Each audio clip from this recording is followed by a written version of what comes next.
Welcome to Stocktake. My name's Gaurav Sodhi.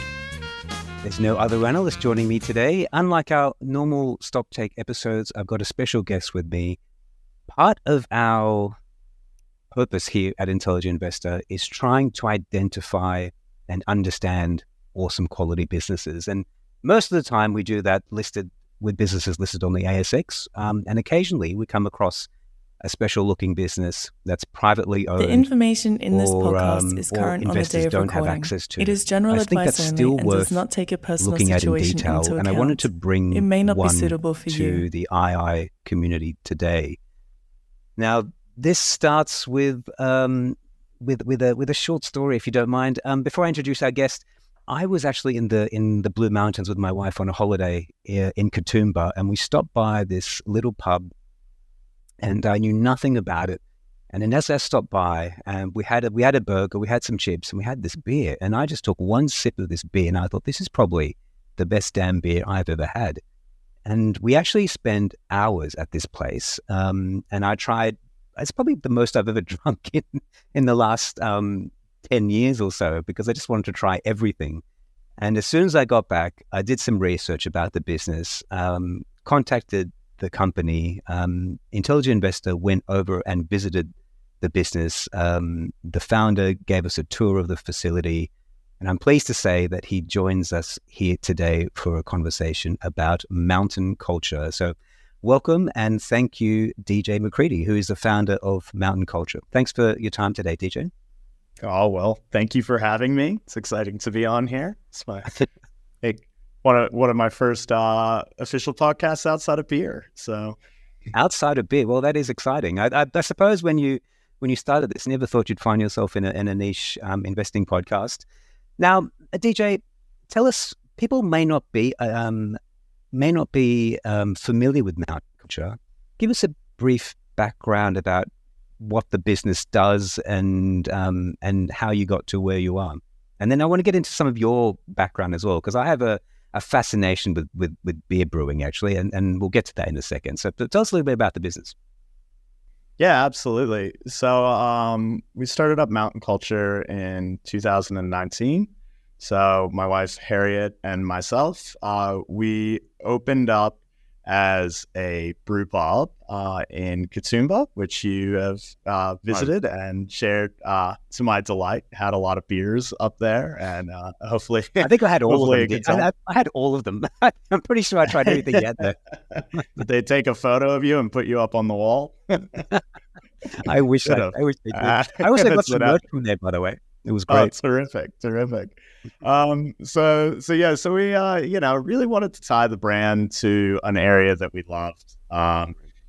Beer brewing to me involves a lot of creativity, a lot of time working, on the creative process of innovating and developing new flavors. So being in the Blue Mountains, it's just an awesome place to do that. It's a very eclectic community, lots of artists, lots of musicians in the area, and just, it's a beautiful backdrop for it all.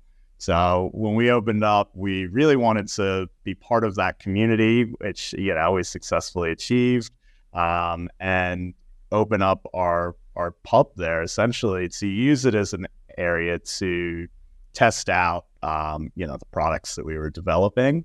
And get direct feedback from people when they were coming in to the brew pub. So when we started out, it was very, small operation. My wife and I were doing a good chunk of it all ourselves, where, I would be brewing in the morning and she would be working on social media posts, and then you'd find us in the afternoon. I would be frying chips in the kitchen and she would be behind the bar slinging beers. So, it's pretty organic start, but that's just what we could afford, at the time where we wanted to start out. We wanted to be selling direct to customers.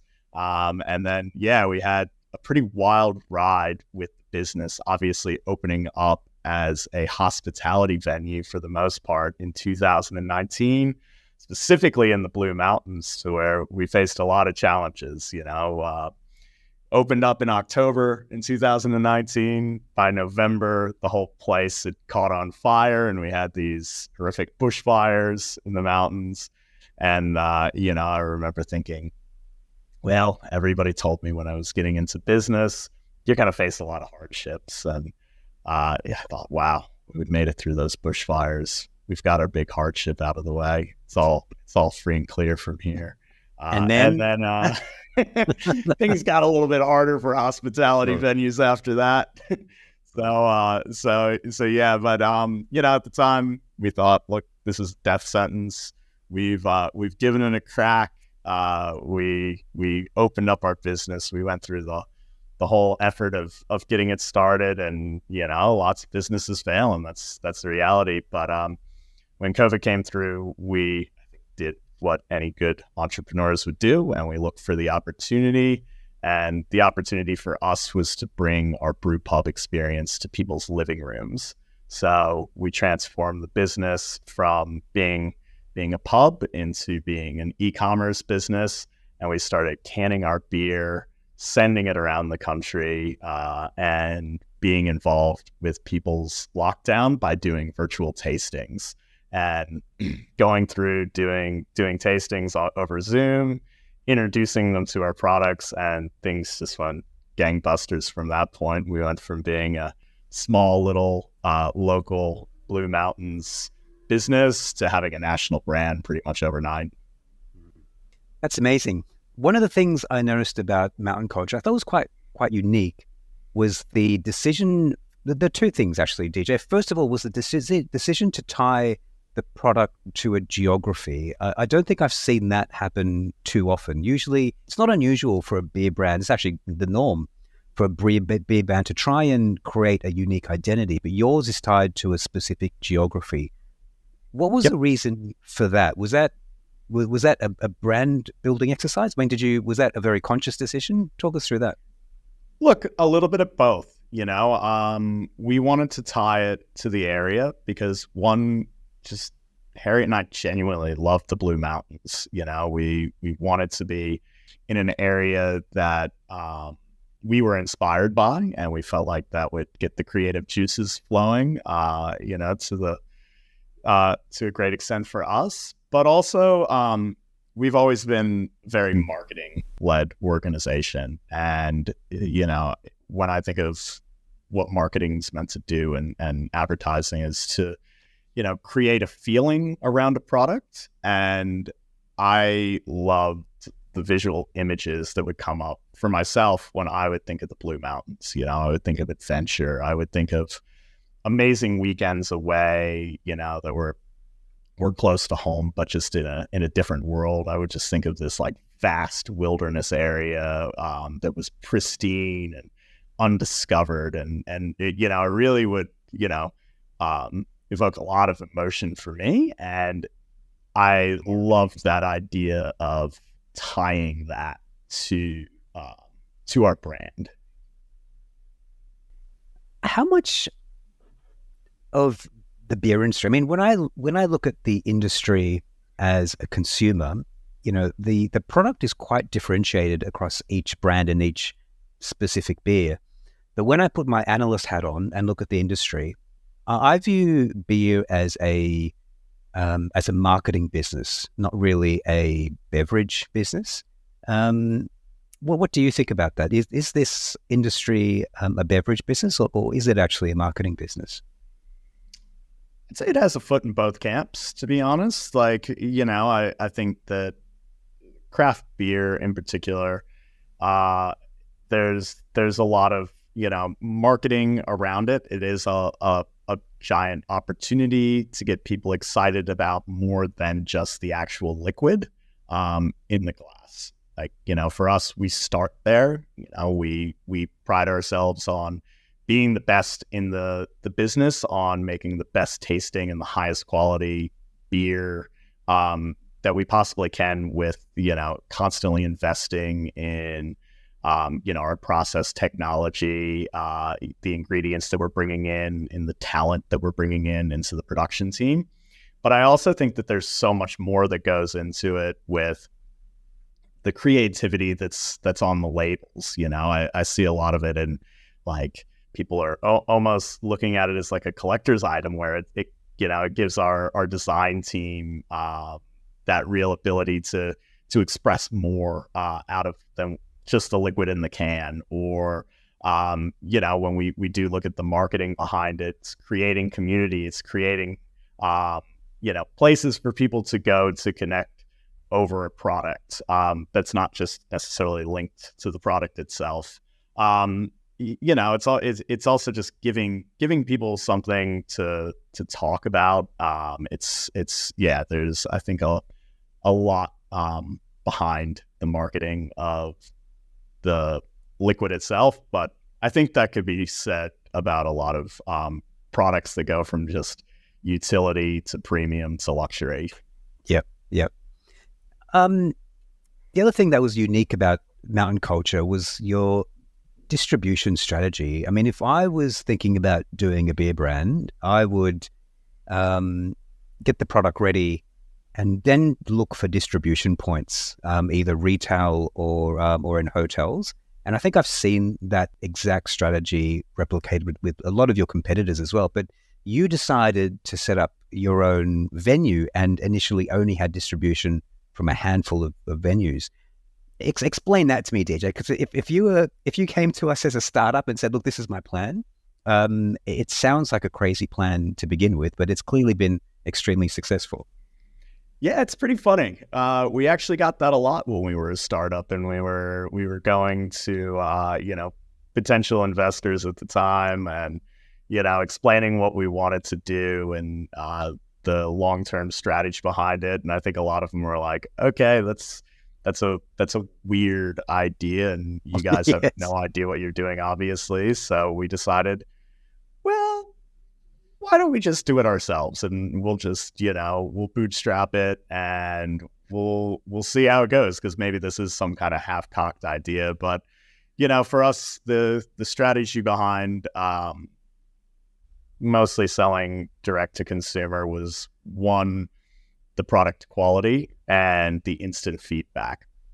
So for us, we've always very much, brewed beer that our customers want to drink and that are interested in.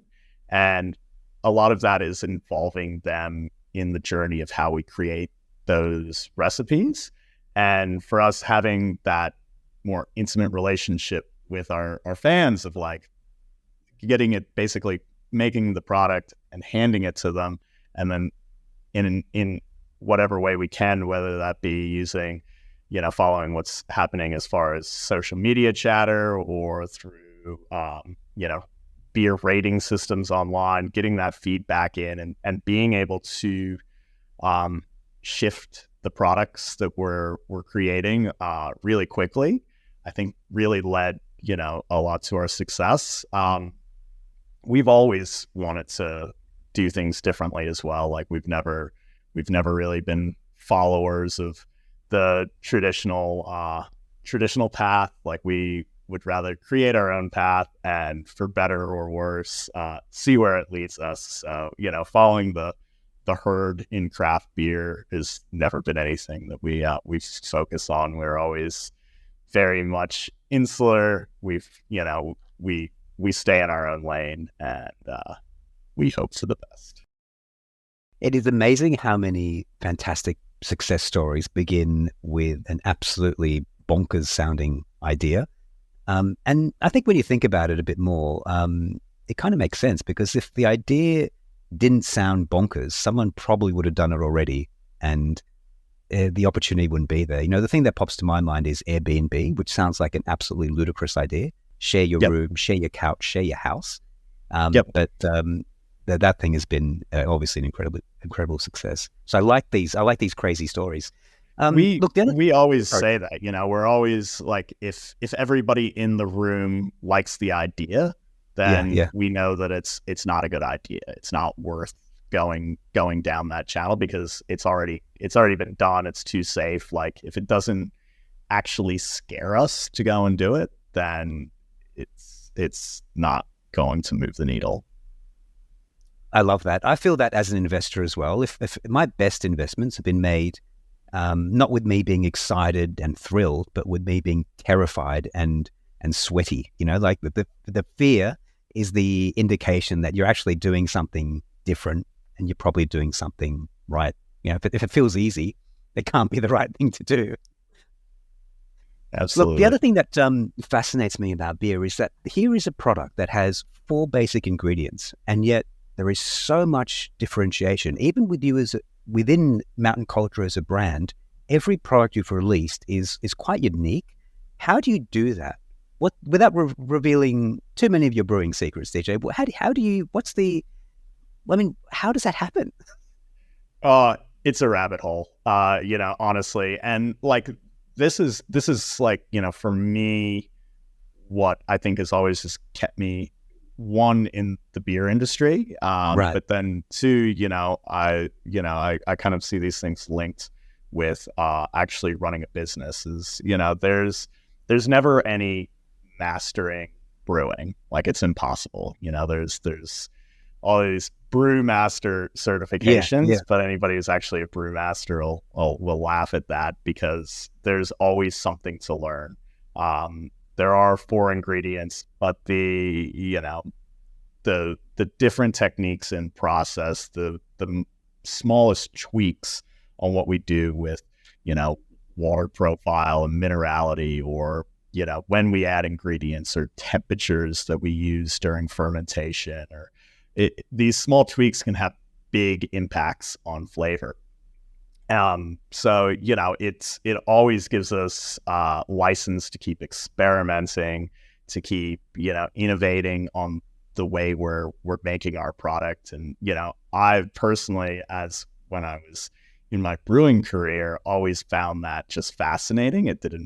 Doesn't matter how ADHD I am, there was always something new to tweak. There was always something new to learn. And, I think I've taken that same philosophy with, now running the business, is that, I see that as like entrepreneurship and running a company, is that there's always something new to learn. There's always different tweaks that you can make to running a business that, have big impacts on like the way the company's going and the success that you have, as far as a company with, the culture and the team and the success of the product and the market and all of those things. So I see them as very actually similar philosophies behind, being a brewmaster and being, involved with creating recipes and developing products, and as well as running a company. As a consumer, Mountain Culture probably has the most prolific product range that I can think of in the category.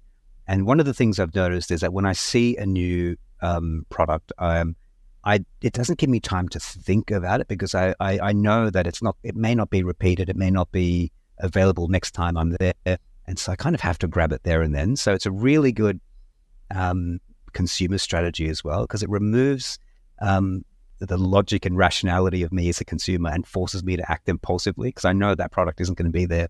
It's probably something you've just worked on that afternoon or on a day, and it won't be repeated. I think it's a really good consumer ploy, and I curse you for it, and I thank you for it. Well, look, we look at those products like experiences, and again, it's another, I guess, a bit of a airy-fairy approach, but we look at those beers as like, it is like an experience. It's like we have them, they're there, and then they go quickly. And a lot of that's driven by like the ingredients that we can get at the time. We're always on the hunt for new hop varieties, new malt supplies. A lot of times that's very limited to the amount that comes into us. So I see. Okay. Being able to create one of those recipes is something, that is hard to repeat a lot of times. So, like we do have products come and go. Very often. Very often, yeah. Now, DJ, your own background, I know when you started Mountain Culture, you were aided by a degree of fame in the brewing industry. You've got a bit of reputation. You've come from a big brewer. Tell us a little bit about the differences between working as a brewmaster in a big brewery and doing the same job in a startup. What's similar and what's different? In a big brewery, you always have somebody else to blame when something goes wrong. When you're doing it all yourself, you've got all the fingers pointing back at you. But no, look, it's like in any kind of I guess business. When you're part of a large organization, a lot of the times it's less about getting your hands dirty. It's more about leadership. It's more about your communication skills, how organized you are, how well you can lead a team of different personalities to achieve an outcome that you're looking for. Being a startup brewer is like, how good are you at using a mop? So really getting your hands dirty, as well as how creative you can be, and how like you're doing everything. It's you're unloading bags of grain off of a truck, to writing recipes, to running your own beers through your own sensory panel of one. So I really do think that like I've always liked flip-flopping from one to the other. Like coming over here to Australia, my first gig that I was brewing in, coming from a really large production brewery in the States, was I started out as an army of one there, and it was really good reminder of like, wow, you need to know so much to do it right, and it is really different than being able to say, oh yeah, I know a lot about this, but I'll just hire somebody who's really good over here and they'll handle that part. So I like, and look, I genuinely enjoy both. I think it's really it's really good to know everything about the process. If my son came up to me, my 9-year-old son came up to me and said, "Dad, I want to learn how to brew beer," what is the what's the process? Is there a structured stream? Is there a profession, or is this something you just tinker and experiment with on your own? I mean, it obviously depends on the outcome that you're looking for. Like, there's a lot of people out there that love brewing beer as a pastime. They're home brewers. They, are making beer for themselves and their friends to drink. And, if you're looking to get into things as a hobby, like there's a lot of great, literature out there. You learn how to do anything on YouTube now. So, there's so many resources for that. Professional brewing isn't necessarily a different process as far as like, the ingredient use and things like that. But there's obviously a lot of, I guess, manufacturing knowledge that needs to go into actual professional brewing. And the stakes are a lot higher, so it's much more calculated. So these days there are really good educational sources through, local colleges, but also overseas programs. Before I left the US, I was a instructor for a program called the IBD. So it's the International Brewing and Distilling course out of the UK. So they have some really good literature there, and like standardized testing to rank where people, are at with their knowledge of beer brewing. But, I think it's like any kind of profession. Like having a good baseline knowledge is a nice start. But then there's also the practicality of working in that industry and getting the real life experience that I think is very important. So somebody's looking to become a professional brewer these days, I think there's a lot of resources out there for education. And then, there's a lot of breweries out there that need brewers. Yeah. How did you get your start, AJ? I started by sweeping floors and putting labels on bottles and Isn't that what you're doing now? That's kind of the same thing you're doing now, isn't it? I haven't really progressed that much, to be honest. I still clean the toilet, change the light bulb. So were you working try and meet inside payroll? were you working inside a brewery and then moved into the actual brewing function, or were you always a brewer? I learned how to mop floors. I wasn't always a brewer. I kind of stumbled into the industry, to be honest. I started out as a home brewer. I have a really competitive personality, so I had a roommate at the time who was also a home brewer. I was fortunately unemployed by being laid off of my real job that I had, so I had a lot of time on my hands, and I said, if I go and sweep up the floors of this brewery that's just opened down the road from my house, I bet they'll teach me a thing or two, and I bet I'll get better at making beer than my roommate. And wow, that would be pretty fun. So I went. I just kept annoying them. They didn't really want to borrow me at the time, and I just kept annoying them, and just I think I got in there, just picked up a broom one day and started sweeping stuff up, and they gave me like a case of old beer, and they're like, thanks. And I came back, and they're like, oh god, we can't get rid of this guy. So after about 3 years, I ended up being the place's head brewer and running production for him. And wow, I got my start in the industry, and ended up having a lot of on the job learning as I grew my career. And what happens now for Mountain Culture? Are you able to disclose the volumes you produce? Yeah, absolutely. So we've just gone through our third massive expansion here. So from the tiny little brew pub that Harriet and I started in the Blue Mountains to where we currently are, just celebrating our 4th birthday, we've had some pretty big growth. So our annual production when we first started out was about 60,000 liters of beer per year. With our expansion that we've just completed here at Emu Plains, we're actually able to achieve that production now in a day. So, oh wow, okay, it's been a pretty big growth. But we're right now we're operating at about producing roughly 4.5 million liters per year, but we have potential to grow this place, depending on how we complete the factory expansion, up to about 12 to 14 million liters of volume per year.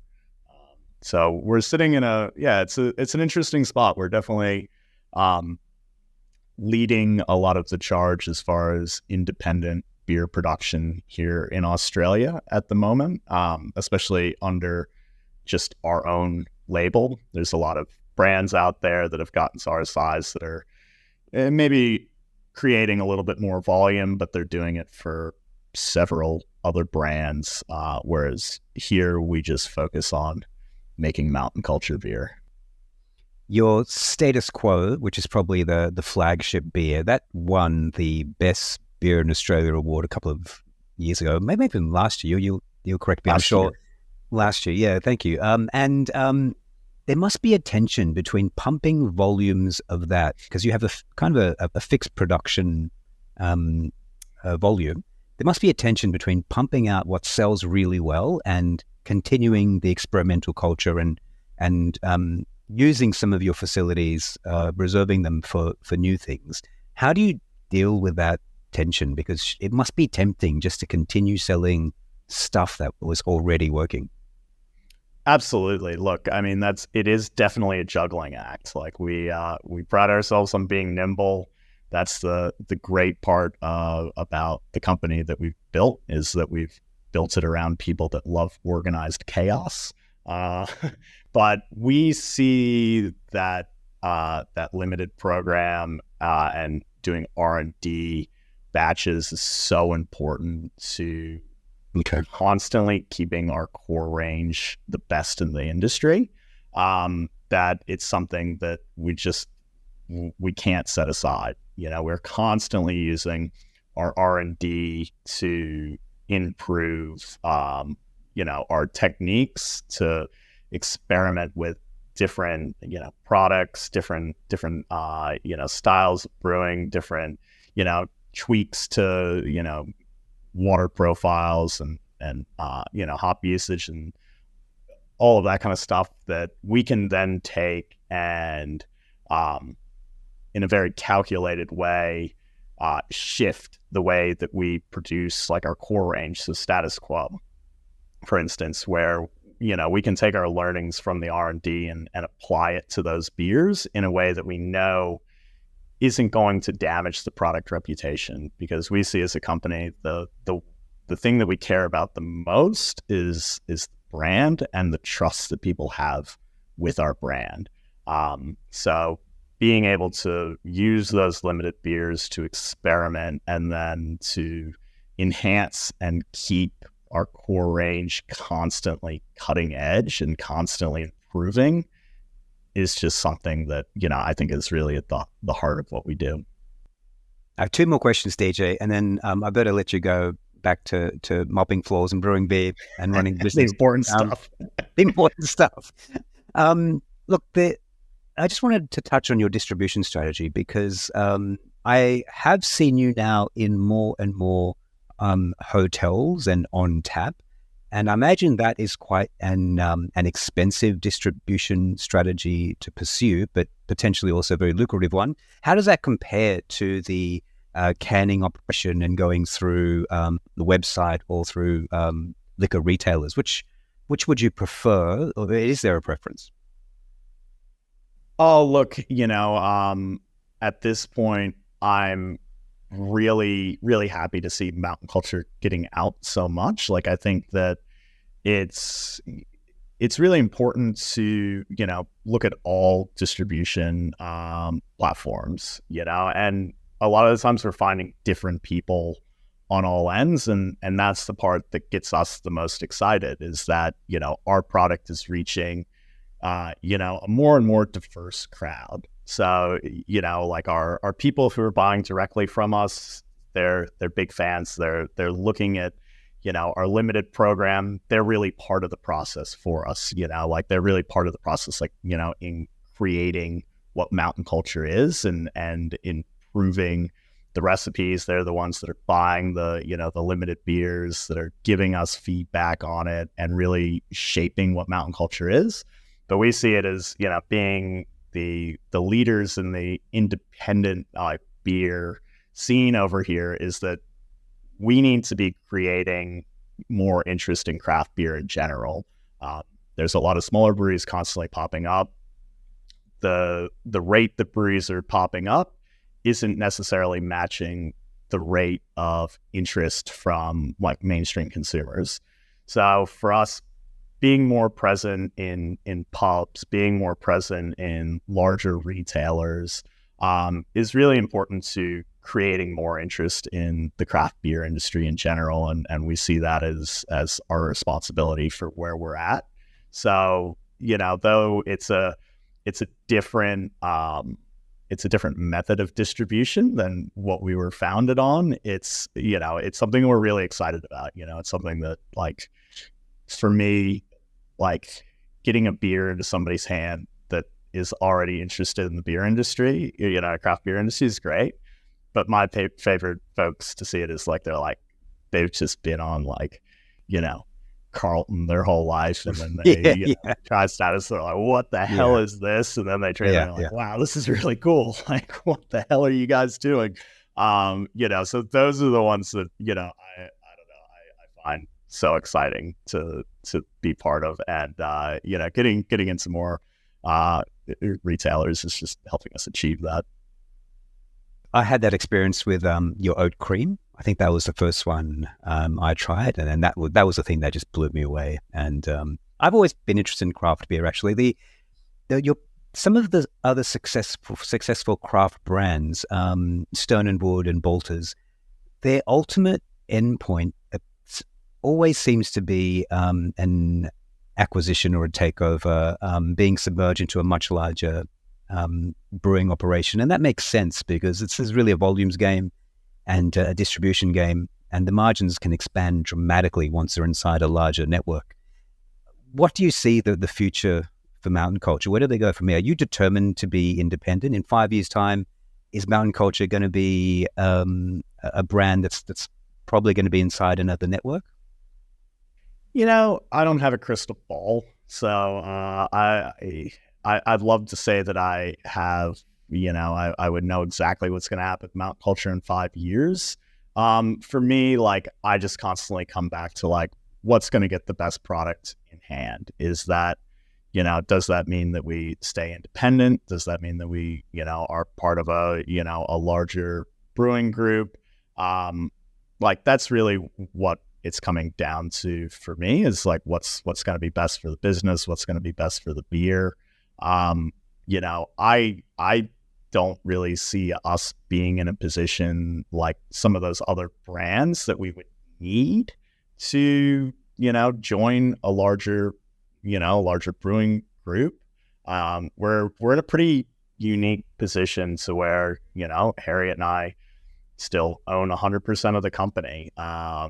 Like, I don't think that there's another brewery here in Australia that's gotten to our size, that besides Cooper's, that's still just, and I actually don't know Cooper's structure that well, so I might be speaking a little bit out of turn here. But as far as the network that we're surrounded by, we're in a really unique spot to keep controlling the company just on our own without any external influence, which I know a lot of the other breweries that have come before us and that are still operating around us, they're not in that position. So I think it's really unique that you have a brewery this size that's still 100% owned by literally, a brewer and, somebody who's running marketing and having a lot of fun with it. So, yeah. Is Harriet behind the can design? Because I love them. I think the cans are just so important to the brand now. Every time I've mentioned Mountain Culture, the person I'm speaking to, the first reaction I get is, oh, the cans. The can design is such an important thing. Is that Harriet doing that? Absolutely, yeah. So, yeah, right. So Harriet's running, all of the sides of the brand. So design team, the language that's going out to people around, our communication, the wittiness that we've had, on social media, and the way that we're just communicating with our fan group is all of Harriet's pet project. I love it.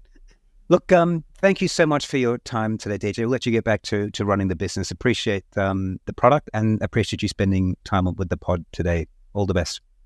Amazing to get to chat to you. Looking forward to catching up in the brew pub to run through all the new beers I'm sure we'll have the next time you get up there. I will be there for sure. Thanks again. Awesome. Thank you. If you like the sound of our investing approach but you're not yet a member, visit intelligentinvestor.com.au and take a free 15-day test drive of our membership.